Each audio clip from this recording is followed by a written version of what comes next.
Hey, I'm Charlie Thompson, and welcome to the video for Chapter 9 on weathering and mass movement. So we're going to talk about weathering,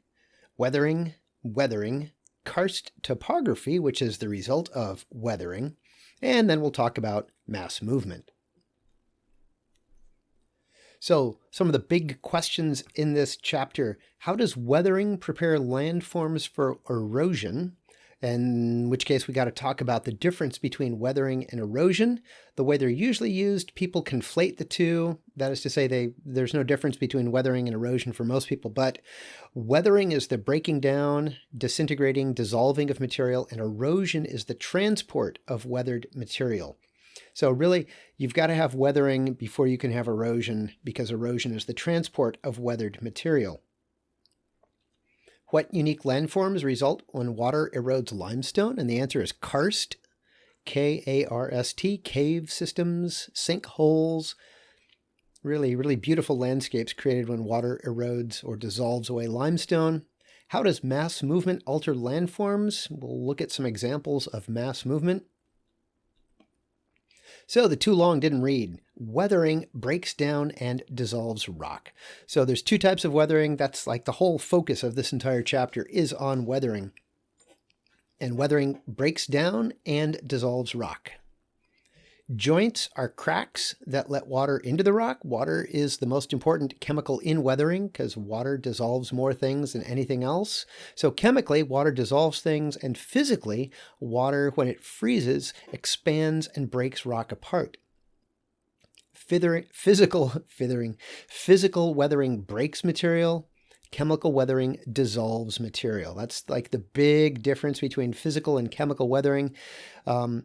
The actual types of physical and chemical weathering, we'll talk about those later. But for right now, if you just think about what's actually happening with the process, if it's breaking it up, it's physical weathering. If it's dissolving it, it's chemical weathering.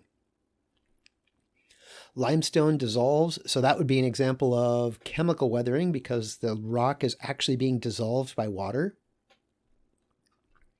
Mass wasting or mass movement is when a mass of material is pulled down by gravity. So landslides, rock slides, all those big events, those are examples of mass wasting or mass movement. Some vocabulary words: geomorphology. Geo means earth, morph, shape, ology. So it's the study of the shape of earth or the science of landforms. Again, weathering breaks down, either breaking up or dissolving, breaks down rock. Physical weathering breaks, chemical weathering dissolves. And erosion is the movement of weathered material. Okay, let's talk about the dynamic equilibrium model. It's one of my favorite models in geography, and it explains why Earth looks the way it does. So one of the keys to the dynamic equilibrium model is the idea that the landscape around you, in fact, all the landscapes in the world, they represent a balance. They represent a balance between competing forces. It's a balance between endogenic, so these are words from the last chapter from plate tectonics. Endogenic forces are driven by plate tectonics, earthquakes, volcanoes, continental collisions.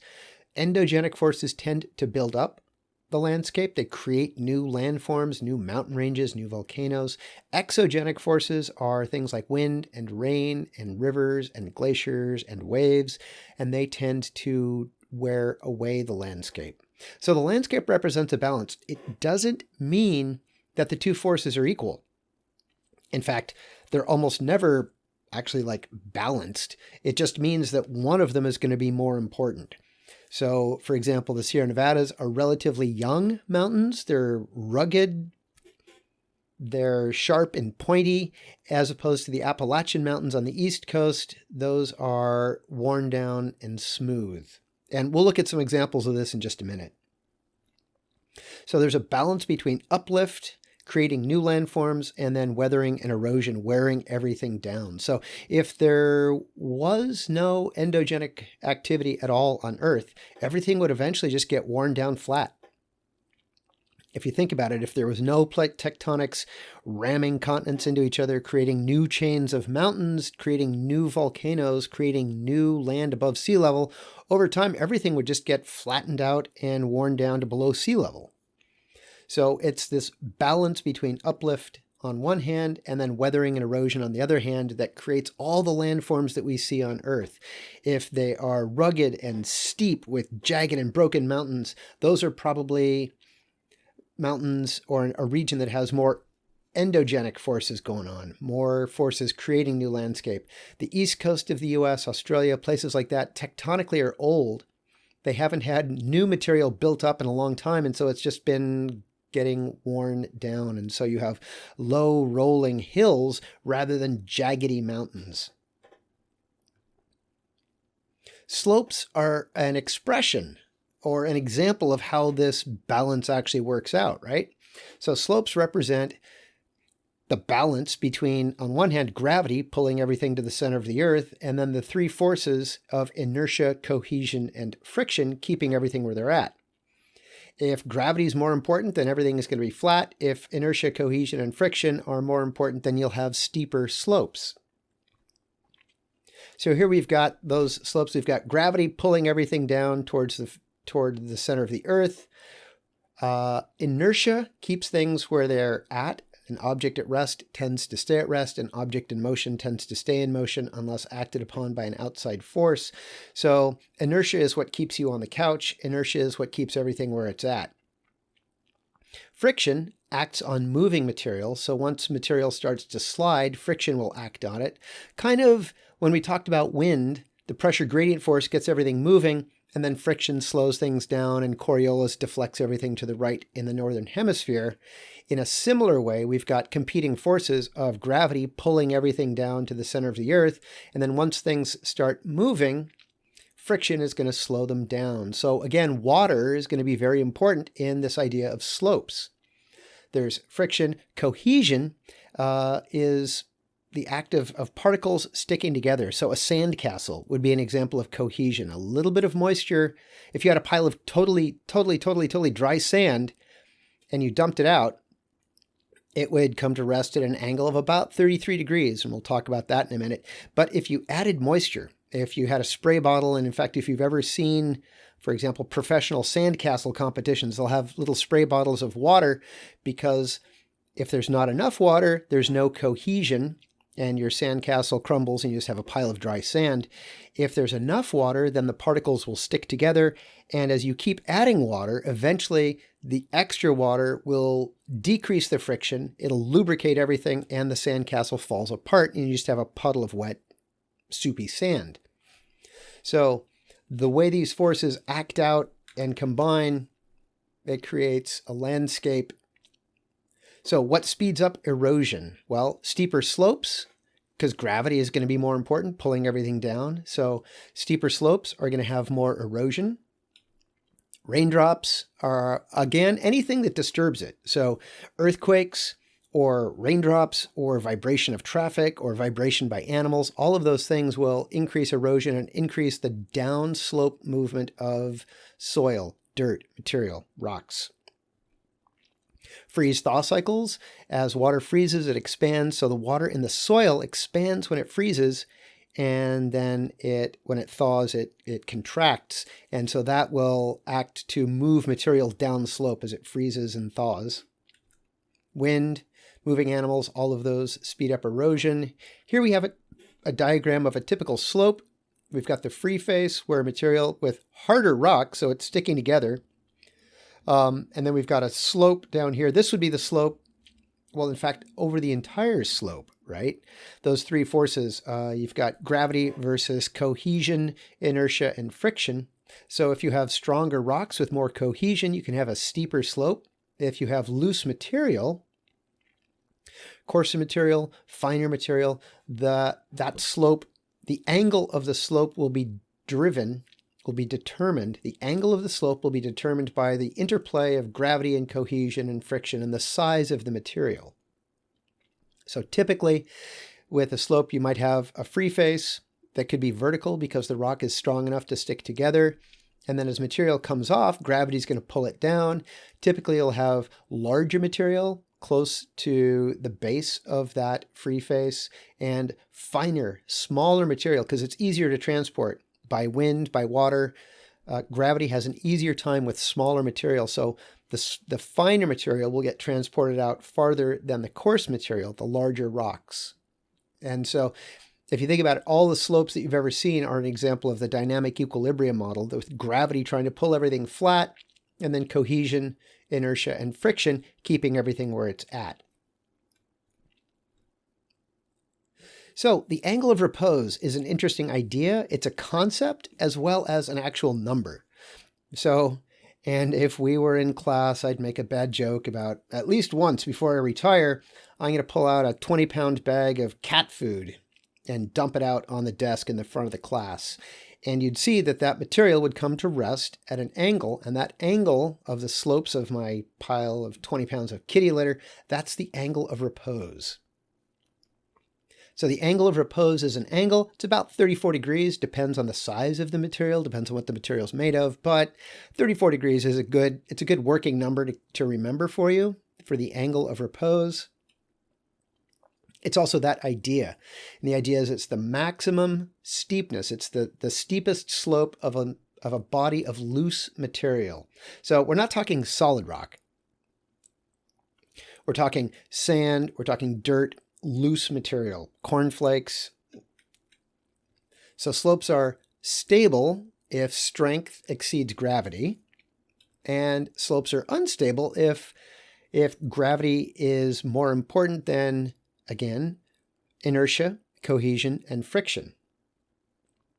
So the slopes represent this balance. The dynamic equilibrium model applies to slopes, it applies to mountains. It applies to all the surfaces of Earth. And we'll talk about other examples of the dynamic equilibrium model. For example, when we get to karst, it would be the ability of water to dissolve away the material versus the ability of that material to not be dissolved, which is going to depend on the chemical composition of the rock itself. So here we've got two different angles of repose. Fine sand, 35 degrees. Angular, larger pebbles can be steeper. So again, this would be fun to test in class with, 400 pounds of pebbles and then 400 pounds of fine sand. And we could break out a protractor and measure it. Angular pebbles would be steeper. Here we've got an actual example of a dune, illustrating a 25 degree slope on that sand dune. So the most important factors in weathering: water, hands down. Chemical weathering dissolves, physical weathering breaks up material. Water is the most important factor in weathering. Joints are just cracks in the rock, and those cracks allow water to get in. So really, we're back to water, but we'll break it down into say water is the most important factor. Joints are important because they allow water to access the rock. The closer the joints are together, the more surface area the rock has. So if we had a rock that was a cube of rock that was 1 inch square, right? So each side is 1 inch, it would have a surface area, and the surface area is where the chemical reactions take place. The surface area would be 6 square inches. If we broke it up, if we cut it up, cut each side in half, so we ended up with 8 little squares, that would have 24 square inches of surface area. So the volume of the rock hasn't changed, but there's more surface area exposed. And then if we cut each of those cubes up along the X, Y, and Z axes, we'd end up with 96 square inches of surface area. So the greater the surface area, the faster the rock is going to get worn away. The greater the surface area, the faster the rock is going to get worn away. Like you can imagine if you had this rock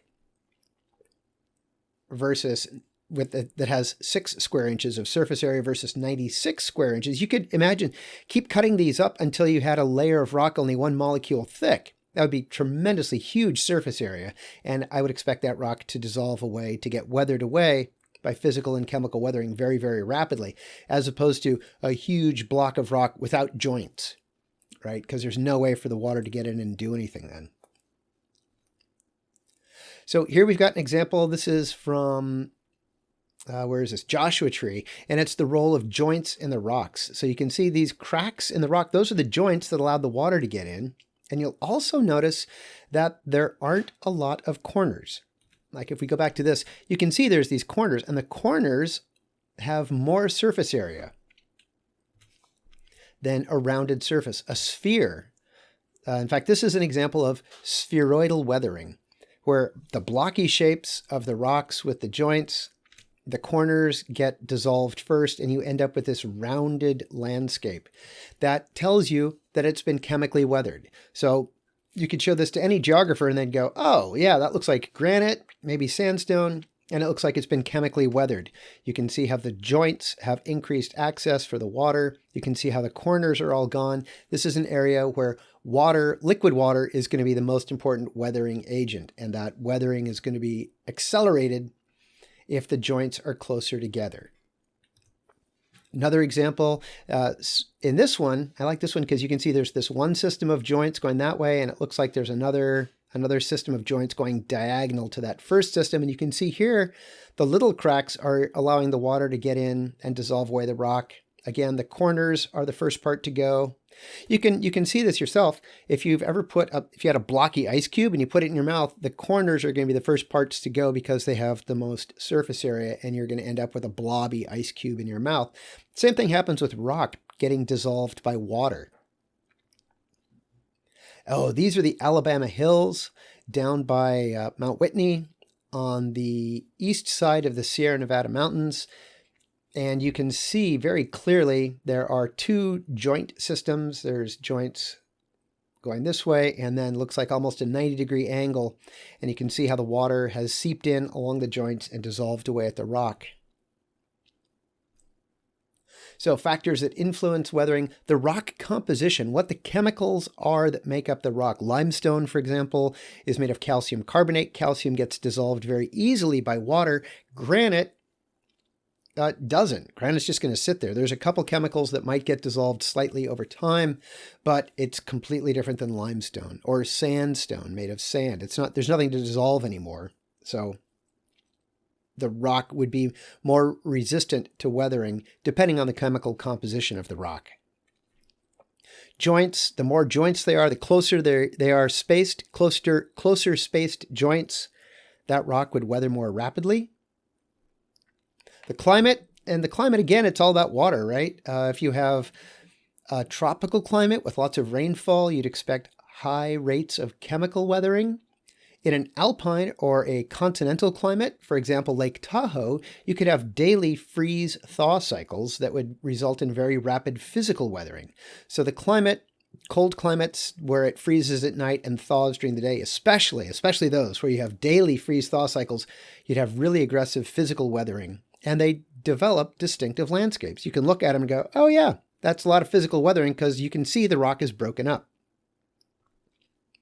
Subsurface water, that would be the water table. So going back to chapter 5 on water resources, where how high the water table is, how close to the surface, does it go up and down over the course of a year? All of those are going to determine how rapidly the rock in that region weathers. Steep slopes, the water's going to run off quickly. Flat slopes, the water's going to soak in. So really, it's all about water, right? Rock composition matters because some chemicals get dissolved by water faster than others. Joints matter because they let the water in. Climate matters because wet climates have more water. The slope orientation and climate, both of those would actually create the amount of subsurface water that was present. But everything that we're looking at, decaying vegetation adds organic acids that increase the rate of chemical weathering. As the water dissolves away the chemicals in the dead vegetation, the water becomes more acidic, and then it dissolves the rock more quickly.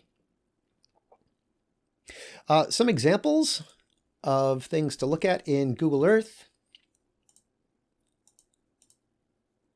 Oh, slope orientation. Yeah, so I was taking a flight down to Southern California, and you can see this slope versus this slope. And let me make it go north-south. So this is a south-facing slope. This is a north-facing slope. And so, yeah, we're looking at it. This is the way the sun sees this slope, right? South-facing slope. It's getting direct sunlight on the other side. That's what it looks like on the north-facing slope. So they're not getting direct sunlight, so it stays wetter longer. And you can see really dense vegetation. Lots, looks like oak trees.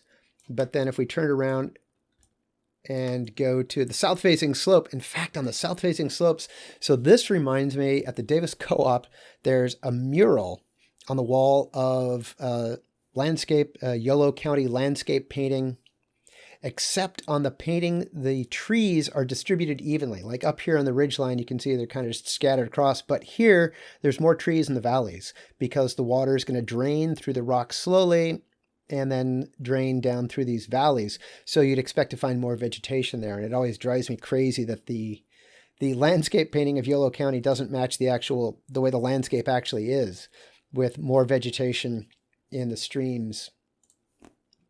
And then another example, this is out by Ventura County, showing the folded rocks. And if we make it go north-south again, you can see, if I zoom in, yeah.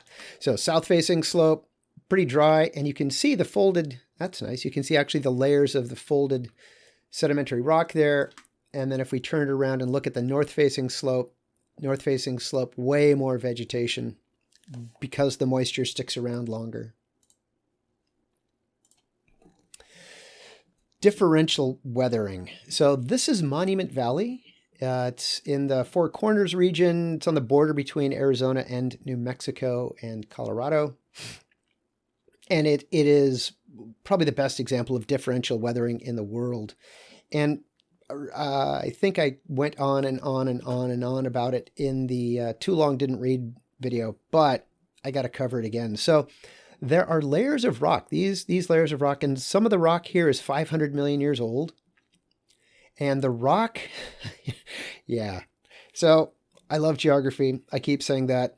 I find geography absolutely amazing. I find Earth absolutely amazing. Monument Valley just blew my mind the other day. So this is the rock that remains. And there's layers of rock, and it's shown here as the resistant cap rock, resistant cap rock, resistant cap rock. So that layer, that layer, that layer, that layer is a slightly different type of rock than this rock. And this rock is more resistant to weathering and erosion. So it protects the rock underneath. And there's got to be a crack, a joint that allows water to get in, that'll erode, or rather that'll weather and then transport away the eroded material. But throughout this entire valley, the rock was thicker than this.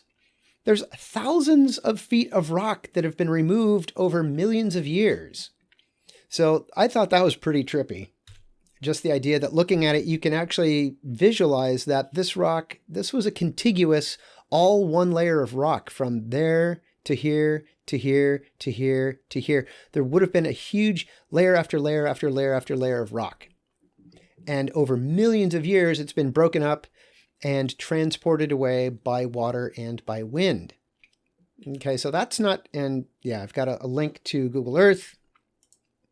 I highly recommend checking it out. And where did you go? Google Earth. Nope. Get rid of that one. Get rid of that one. The only one that's left. There you go. So you can look at these rocks and zoom in and realize, oh my goodness, like all of this would have been rock and it's been worn away. So thinking about the idea that this rock, some of the layers of rock at the base of these buttes and mesas is 500 million years old.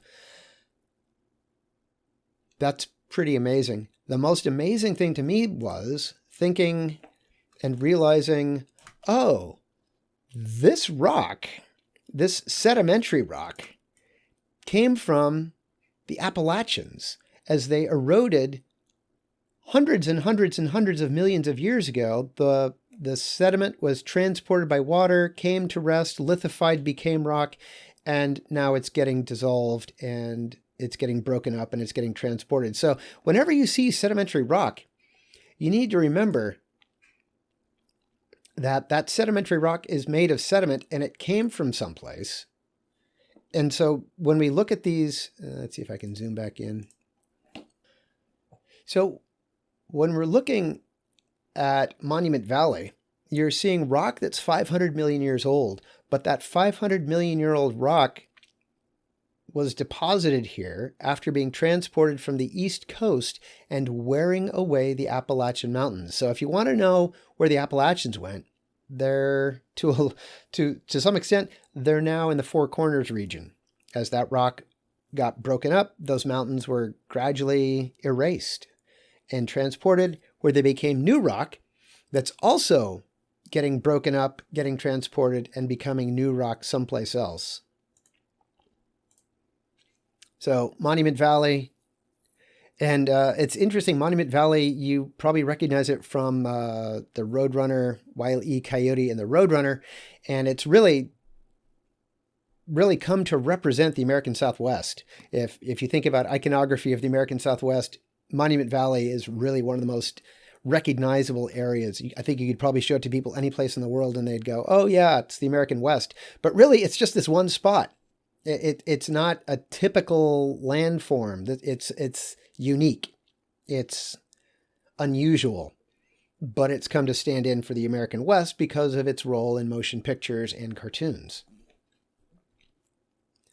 More examples of differential weathering, and you can see just the vast spans of time that are represented by this rock that represents broken up mountain ranges. So what you're seeing is mountain range after mountain range after mountain range that's been weathered away and then eroded and transported and deposited, and then it became sedimentary rock and then uplifted, and it's getting worn away and it'll get transported and deposited, and the rock cycle just keeps going around and around and around and around.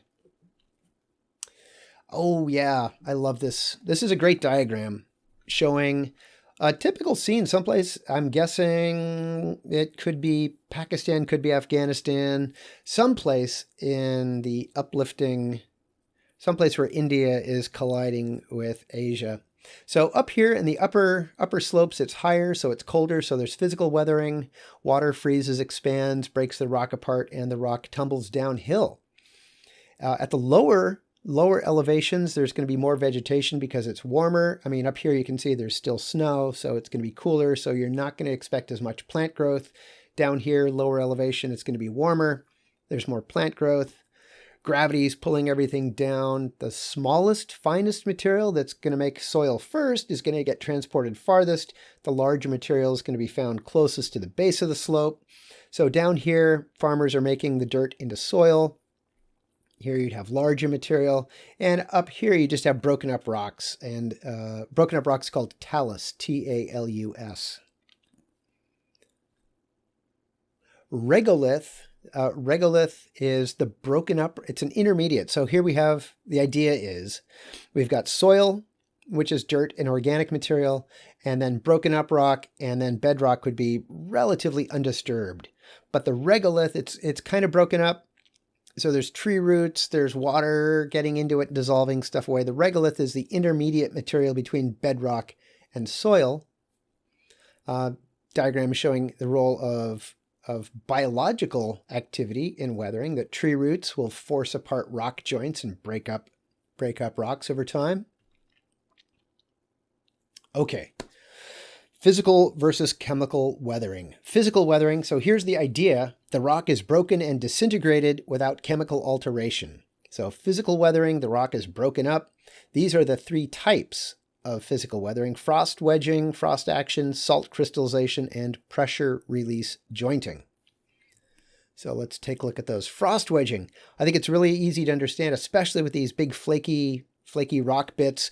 Water gets in to the rock in between the flakes. The water freezes, becomes ice, and then it breaks the flakes apart. So this rock is getting reduced to rubble by the slow action of water freezing and forcing these layers of rock apart. That's it, frost wedging. There you go, another example. Water gets in, freezes, expands, and the rock gets wedged apart. Salt crystallization, really weird. So here we've got two different types of rock. We've got sandstone that is permeable. Water can trickle through the grains in the sandstone, and shale is impermeable. Water doesn't travel through the shale. So rain falls, the rock absorbs the water percolates through the rock, it picks up minerals, and then it evaporates off the bottom. Like the water would hit the shale sandstone interface, flow along sideways, and then evaporate off of the sandstone rock here. And when the water evaporates, it leaves behind salt crystals, and the salt crystals actually expand in between the grains in the rock. So, yeah, so if you imagine picking up a dirt clod, right? I'm assuming everybody's seen a dirt clod, and the dirt's held together like dried mud, for example. And if you work at it with your hand, you could break it up. So if you think of sandstone, it's made of grains of sand that are cemented together by different chemicals, and the water gets in between. And when the water evaporates, the crystals grow. The salt crystals actually expand and grow in the space between the grains in the rock. So if you think about sandstone or brick or concrete, those are all examples of rocks that you can actually see the individual grains in it. And the salt crystals grow in between those grains and actually break the rock apart. And so this little overhang is actually created by salt crystallization. And it's pretty big. Like here's for scale buildings. So I don't know, it's probably 10 feet high right in there. So it's a fairly large niche between the shale. There's also some rock art. You can see lithified sand dunes here is what it looks like, cross bedding, and then up here is sandstone. So this is permeable. Water trickles through and then it evaporates off and the rock just crumbles away. So it's physical weathering because the rock is actually getting physically forced apart. So this is Tophonie or honeycomb weathering. It's very typical at the seashore. I think this is down in La Jolla, down in San Diego, where we're at the coast. So there's a lot of salt spray from the ocean.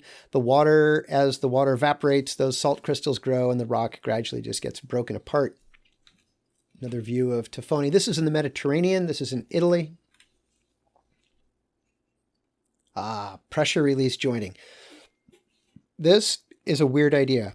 I never, ever would have thought of this. Here's the way it works. This is granite. Granite is an intrusive igneous rock. Intrusive means that it was molten and it cooled deep underground. The Sierras cooled about 7 kilometers below the surface, for example. So when the rock cooled deep underground, there was enormous pressure on the outside of the rock pushing in.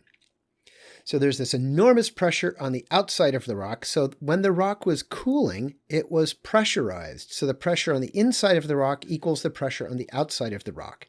And the pressure on the outside of the rock was equal to the weight of 7 kilometers of material pressing down on it. So that's what happened when the rock cooled. But now, over time, all of the material above it, the 7 kilometers of material, has been washed into the Central Valley. And now the rock is at the surface, and without anything to press down on it, it expands just a little bit, up to like 1%. And when the rock expands, it cracks and flakes in these big sheets. And so as a result of pressure release, of the pressure being released, you get pressure release jointing and sheeting, exfoliation, there's that word, exfoliation and sheeting as the result of the pressure above the rock being removed. So the pressure on the rock has been removed. The rock expands a little bit and it breaks up in these big sheets. This is Half Dome in Yosemite, and you can see here's little humans for scale, and you can see these big sheets of rock that are flaking off, and eventually they break and then slide off of the mountain. Here's another view, different sun angle, but you can see these huge, it ends up being just like an onion. And here is another exfoliation layer. You can see that, you can see how thick it is. And eventually all of these rocks are going to slide off, and other layers then will be exposed that will go through the same thing.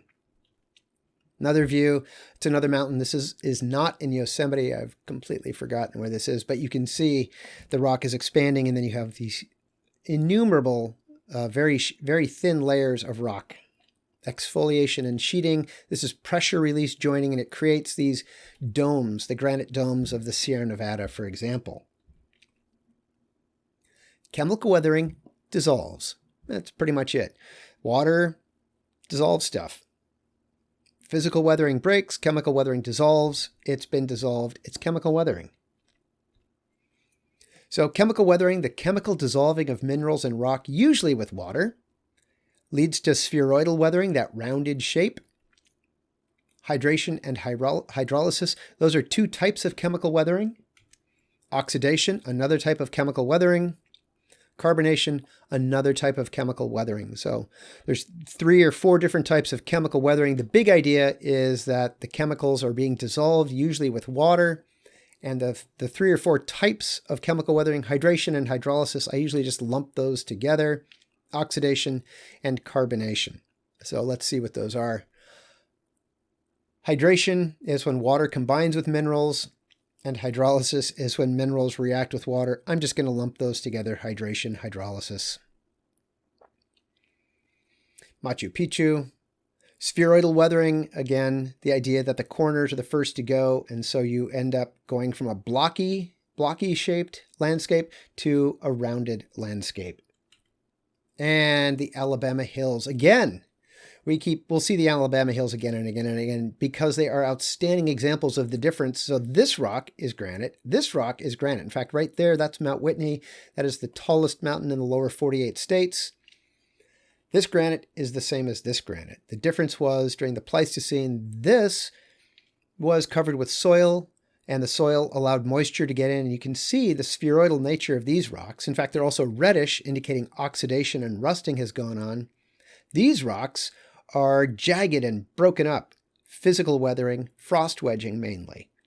These rocks are reddish and rounded and examples of spheroidal weathering and also oxidation. Chemical weathering happened down here. Physical weathering happened up here as a result of different climates. It's higher, so it's colder. It was lower. It was covered with soil. More examples of the Alabama Hills showing the rounded nature. The role of joints, where the joints are closer together, the rock is wearing away faster. Where the joints are farther apart, that rock is going to stick around longer. Chemical weathering. Oxidation is when oxygen combines with chemicals, metallic elements. So iron, for example, or copper or magnesium combines with oxygen and the rock rusts. Just like metal.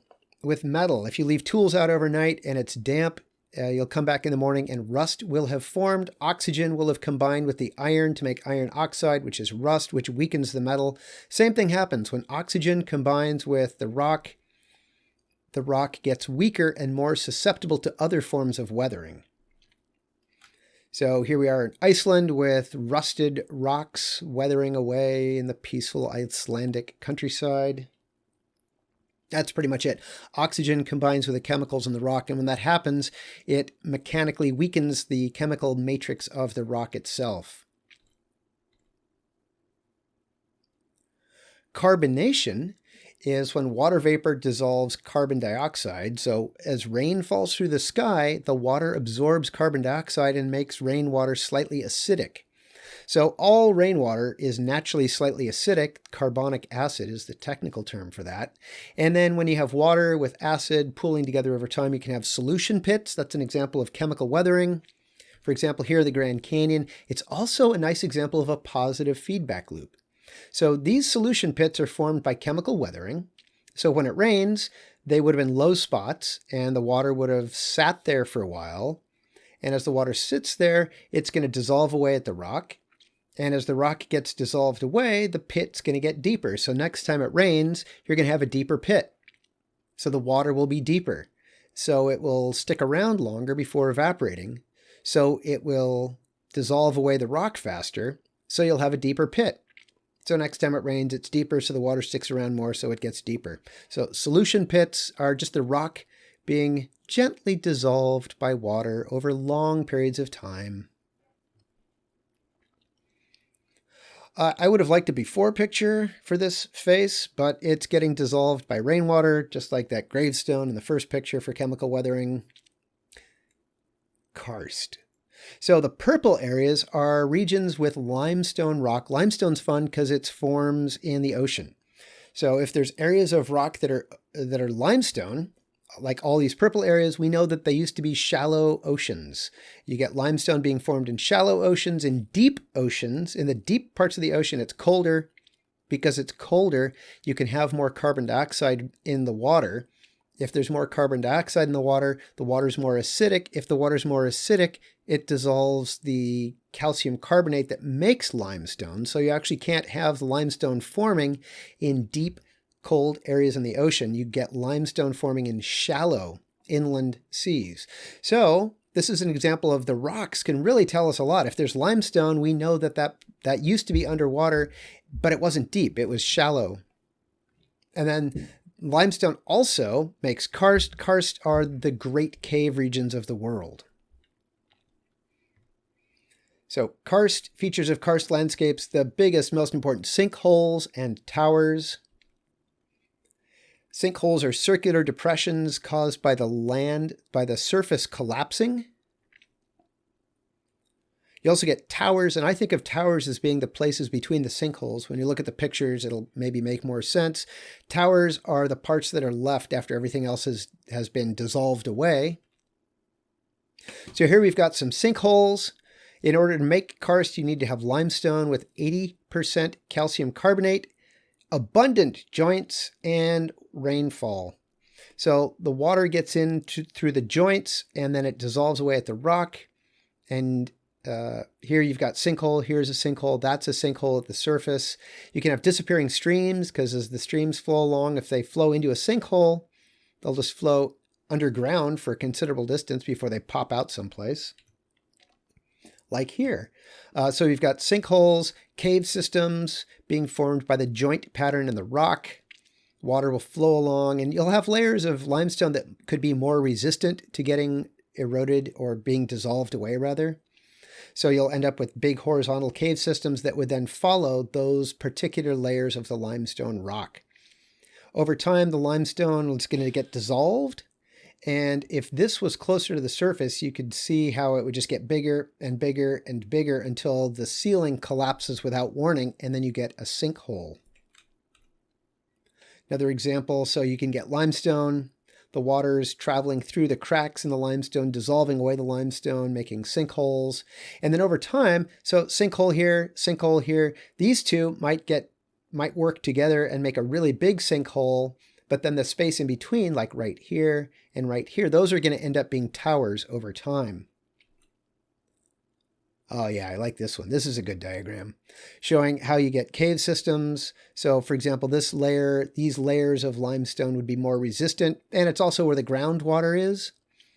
So as the groundwater goes up and down, you'll get more dissolving away of the limestone. You can have disappearing streams. And then as these caverns get bigger underground, you can have collapsing sinkholes. And then eventually, if the water table is at the surface, then you get streams or springs, right? Karst showing the role of joints in allowing water to get in and dissolve away the rock. Guatemala, an example of a sinkhole. I think this was Florida.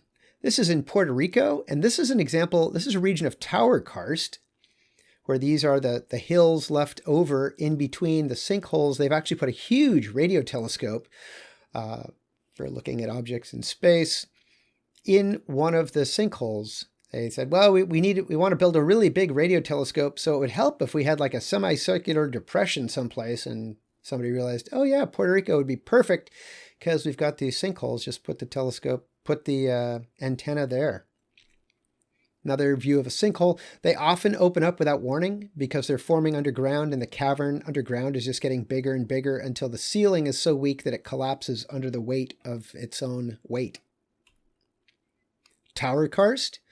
This is an example, I think probably Vietnam, Thailand, lots and lots of karst, lots of limestone.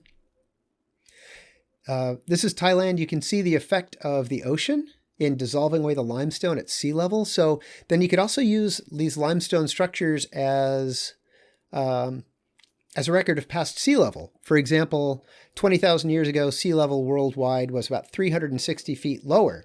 So if I don't know how deep the water is here, but if we found water that was more than 360 feet deep, there ought to be another notch that's now submerged that used to be sea level, where the water was gradually dissolving away at the rock. This is tower karst. I think this is in China. Again, China, and you can see the sea level notch as the rock is getting dissolved by the ocean. Cave system underground, so this would be well below the water table. Although, if there's stalactites and stalagmites, that indicates that it used to be dry. So, oh, right. So, for example, 20,000 years ago, if this is seawater, sea levels would have been 360 feet lower. This would have been a dry cave. And with stalactites hanging on, clinging tightly to the ceiling, stalagmites down below, sinkholes as these caverns get bigger and then the ceiling collapses. Karst topography. Enough about karst. Let's talk about mass movement, which is the movement of a mass of material by gravity. So we're talking about mass movements. What triggers them? Oh, right. So if we think back to the dynamic equilibrium model, right? We've got the landscape. The landscape represents the balance between gravity pulling everything to the center of the earth, and then friction and cohesion and inertia keeping them where they're at. So mass movements, things that trigger mass movements, clay, rock, and shale, rock, and mudstone absorb water. Clays especially, clay when it gets wet gets super slippery. So if you have layers of rock that have a lot of clay content, when it rains, the rock gets heavier, so gravity is more important, and they get slippery, so friction is less important. So you tend to get, in fact, if you think about it, when you get landslides, mudslides, typically in California, at least after a big rain. In fact, worldwide, you're going to expect mass movement after a rain because it's going to increase the weight and make everything slipperier. Good example of mass movement. This is just a landslide. So you can see there's a road here. So here's the slope. Like this slope hasn't moved. So we've got an idea what the angle of repose of an undisturbed slope is. When they put the road in, they're going to end up with these vertical slopes. Those are called over-steepened. And so the predictable response is the landscape, dynamic equilibrium model in action. We had a hill slope. It was stable. They put a road in, and in order to put the road in, they had to cut the walls to vertical. So now they're too steep. They're too steep for the relationship of gravity, pulling everything down, gravity versus inertia, friction, and cohesion. So this slope is unstable because it is too steep for the strength of the rock, for the friction, cohesion, and inertia. So it's all sliding down. In fact, it looks like there might have even been two events. Like I can visualize that being up here and then sliding down. Another example, this entire body of material used to be up here. So this used to be up here, and the whole thing slid down. I love this picture because I try to imagine, like, if you were right here, you'd probably be fine. Like, hold on to the tree. You might even not get knocked down. You could just, like, surf this whole body of material as it comes sliding down the slope. So mass movement, it's the movement of a mass of material, like the whole thing came at once. Living downslope is very, very dangerous as a hazard. This is Washington State, and we looked at this region. This is the Oso slide. If I get my pointer out of the way, the words will come back. This is the Oso slide. We looked at it as an example of LiDAR, and I said, if you look at the first return, you can see the current slide where it's moved, and if you look at the bare ground return, we can see where all the previous landslides were in this region. So here you can see, here's before the landslide, although you can see the scarp. The scarp is the cliff. This little cliff right here, it's the scar caused by the movement. It's called a scarp, S-C-A-R-P. And then you can see after movement, there's a larger scarp, and here's the head of the material, and the toe of the material has actually come across that river at an average speed of 40 miles an hour, buried about a half square mile, voomp, landslide. And then some examples of those places. If we go... Yeah, I put links into Google Earth, and I've decided that I'm just going to open all of them and then talk about them. Oh, La Conchita. So this is the La Conchita slide, and there used to be houses under here.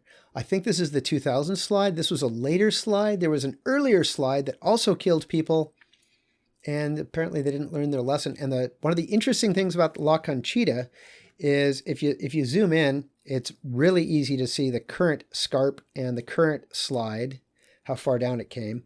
But if you zoom out, you can see, look, that's a scarp, that's a scarp. Like the whole coast is unstable. And they've put this little subdivision at the base of an active landslide. In fact, if you look at this, that's a scarp. This whole body of material has moved down slope and will continue to do so. And it's in Southern California, so they're going to get big rainstorms and earthquakes. All of those things, moving material down. The La Conchita landslide. I have no idea what this is a link to. It'll be fun. Oh, it's the Oso landslide. Yeah, so now you can look and see like how far it actually moved. That's just, and because it's in, hello? I want 3D. Yeah, there you go. All right, yeah. So you can zoom in, you can see, oh yeah, like that body of material has moved down. Oh, and it's a great example of hummocky, H-U-M-M-O-C-K, hummock, or hillock, H-I-L-L-O-C-K.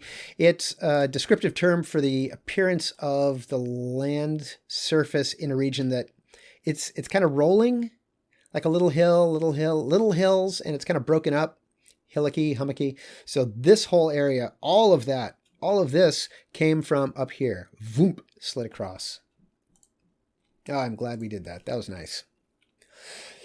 So, mass movement occurs after a geomorphic threshold has been reached. So the land, the hill slope just gets too heavy. That gravity outweighs friction and inertia and cohesion, and everything moves. They're put into 4 classes: fall, slide, flow, and creep, based on how fast and how wet. So falls are fast and dry.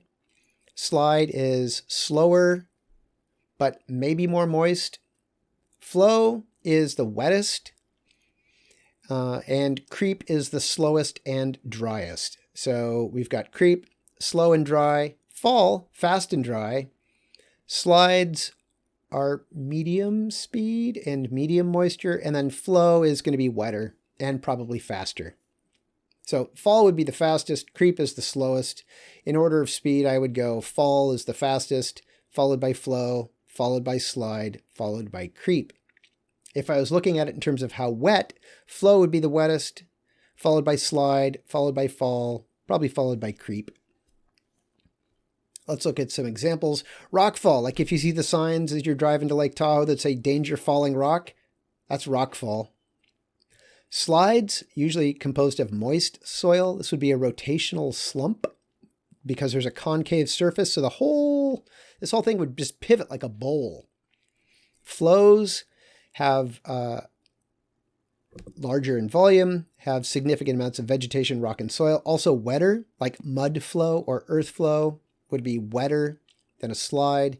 And then creep is just gravity gradually pulling everything downhill. That's pretty much it. It's slow, it's boring.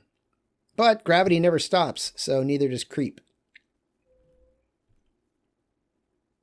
Falls and avalanches, they are fast. Rockfall, yeah, rockfall.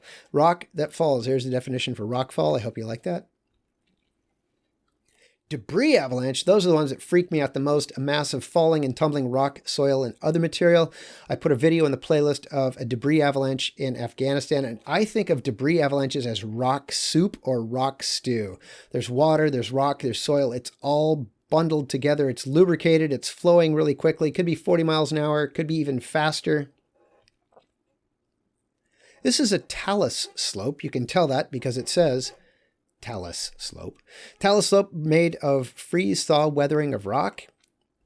So this would be, what would that be? Rock fall, I guess, except I don't know if I would actually even call it mass movement because it's just like, you know, that little rock is going to fall and then that little rock is going to fall. So talus slopes are an example of a landscape typical of alpine areas with daily freeze-thaw cycles. So if I see a talus slope, my assumption would be that I'm someplace in the mountains. You can tell by the pine trees down here, pine or maybe hemlock, that you're someplace where it's going to freeze and the rock's going to get broken up. So Talus slopes. It's just this slope of broken up and loose rock. Slides, a landslide, large amount of material falling simultaneously. We have translational slides along a flat surface or rotational slides along a concave surface. An example of a landslide, so this would be a translational slide. A translational slide along a flat surface. All this material just flowed down slope and unfortunately buried these homes. So this would be a translational slide. There's just material, and here's the rock, and it's just flowing or moving parallel to the slope. Translational slide, as opposed to a rotational. So again, here's a translational slide moving parallel to the layers of the rock. In a rotational slide or a rotational slump, there is a failure surface that is concave, and the body of material actually rotates on that surface. So really, I would have to give you a picture, like on the test. I'm just trying to think, if I was a student, if I'm listening to this, I'd think, well, okay, how am I supposed to tell the difference on a test? And the answer would be, well, if the rock or the material has moved parallel to the slope, it's a translational slide. If it's rotated along a convex surface, concave, well, that would be convex, that would be concave. If it's rotating along a curved surface, it's a rotational slide. Translational slide. Love this picture. Like you can see, all of this material just moved down slope. Translational slide. I believe this is Brazil. Another example of a translational slide. The material on the top has just moved parallel. In fact, I'm just going to back this up and say this is an outstanding example of plate tectonics. This would be the lithosphere, which is composed of continental crust and the uppermost mantle on top of the asthenosphere, the gooey caramel layer. So the lithosphere, made up of crust and uppermost mantle, is getting moved by the asthenosphere, which is on top of the upper mantle, which is solid rock. So solid rock, the gooey caramel layer of the asthenosphere that allows the plates to move along, and this plate has just slid off because of the weakness of the asthenosphere. Good stuff. Although in this case, this would just be a translational slide. This material moved parallel to the slope, so it's a translational slide. Thank you very much, whatever kind of cookie you were. Oh, there you go. Rotational slide, right? Because you've got rotational slide. Flow is when the moisture content's higher. Earth flow, more water content, you get mud flow. Earth flow, mud flow. This is Nevada Huascarán. It's a town, or actually it's the town of Armaro in Colombia. And at least twice this town has been buried by landslides coming off of the Andes. Creep, it's slow, it's boring, it's caused by freeze-thaw cycles, dry-wet cycles, and gravity. Over time, so if you imagine the material, the soil, the dirt, as it absorbs water, it's going to expand, and it's going to expand perpendicular to the surface, and then gravity pulls it straight down, and it expands and gets pulled down, and expands and gets pulled down. So it just gets ratcheted because it's just a one-way. It expands and then gets pulled down, and it expands and gets pulled down. So gravity just eventually pulls everything down towards the center of Earth. Some of the obvious clues, if you have a road cut, you can see deformed layers of rock, leaning poles, curved tree growth called pistil budding. Great example of pistil budding. This distinctive growth where they're coming out perpendicular but then trying to compensate, this tells you that this slope is gradually getting pulled down by gravity. So an example of creep. Human-induced mass movement. So humans, move more than any single natural process. All the natural processes together just dwarf the human mass movement scarification. But humans move more than any single natural process. This is an enormous mine. You can see buildings for scale. Like there's no vehicles, there's nothing. I don't even see anything that tells me like a super dump truck, anything, nothing. That looks like a building there. So enormous. Across the Appalachian Mountains, they do mountaintop removal where they literally scrape the top of the mountain off and fill up the valley with the mountaintop so they can get at the coal to cause global warming and make money for a little bit while permanently destroying the landscape, because all of the vegetation, all of the soil, and soil, as we'll find out later, takes hundreds of years, about 500 years to make an inch of soil. So everything that was on this mountaintop has been, and the red areas are where the mountaintops have been removed in this part of Kentucky and West Virginia, where they're doing this very, very damaging, environmentally damaging mountaintop removal to get coal that we can't afford to burn because of global warming anyway. So that's an example of scarification. And that's it for the chapter on weathering, karst, and mass movement. I hope you enjoy it. If you have questions, please let me know. And that's about it.